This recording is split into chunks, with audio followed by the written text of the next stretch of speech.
with horror films and the macabre. And if you don't have a friend like that, then it's probably you. But one has to ask, why? Why do some people enjoy being scared whilst others don't?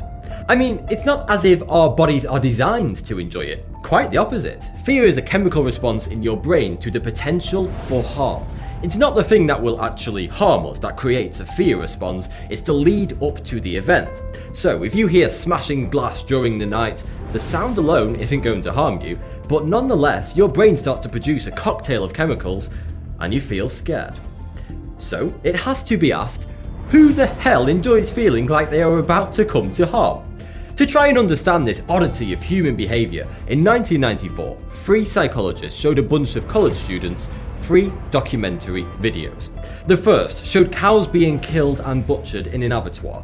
The second clip depicted a live monkey being struck in the head with a hammer, having its skull cracked open and its brain served as a dessert. And the last clip showed a child's facial skin being turned inside out in preparation for surgery.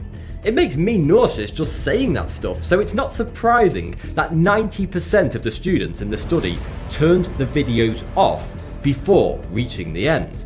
And everyone in the study said that they found the imagery deeply disturbing. Yet, these same individuals would gladly pay actual money to see much gorier and horrific stuff being shown at the cinema.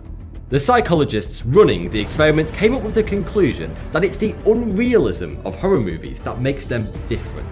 The vast majority of people who watch horror are aware that the action on screen isn't real, and this puts a psychological distance between the viewer and the traumatic events unfolding on screen. And if you do believe that what you see in horror films is real, then you're a psychopath, and you probably shouldn't be allowed outside after dark. In fact, evidence shows that younger viewers of horror films are more negatively affected because they are more likely to believe in the film's realism. But according to research published by Dr. Deirdre Johnston, not every horror fan is the same. There are essentially 2 different types of people who enjoy feeling scared. The first are gore seekers. These people usually have low empathy levels and seek out sensational content. The research also noted that gore seekers tend to identify strongly with the killer in a movie. So yeah, that's disturbing. If your partner happens to be a huge fan of gore movies, you should probably start sleeping with one eye open. The second kind of horror fan are individuals with high empathy levels, and therefore identify themselves more with the victim in the film. These people enjoy the suspense of the film, and therefore tend to watch more thrillers rather than gore. Or maybe there's little more to it than the fact that we enjoy a thrill. Watching someone being chased down the street in their pyjamas by an axe-wielding maniac is an edge-of-your-seat thrill ride. Will she get away? Won't she? If she's wearing slippers, then probably not. It's the same reason some people enjoy roller coaster rides. It takes us out of our comfort zone, a blood-pumping break from the monotonous normality of everyday life. In fact, statistics show a correlation between thrill seekers who enjoy roller coasters and crazy things like bungee jumping to those who enjoy a good horror flick.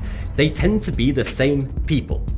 Or maybe the most depressing conclusion of all is that we're all psychopaths at heart. Statistics show that the worst night of the year for misbehaving children of all ages is, you guessed it, Halloween. Halloween is officially the most dangerous day of the year for children, mostly because the number of children hit by cars increases by 300%, but also because something strange happens to children and teenagers on Halloween. Antisocial behaviour rises significantly. And maybe that's because we all secretly empathise with the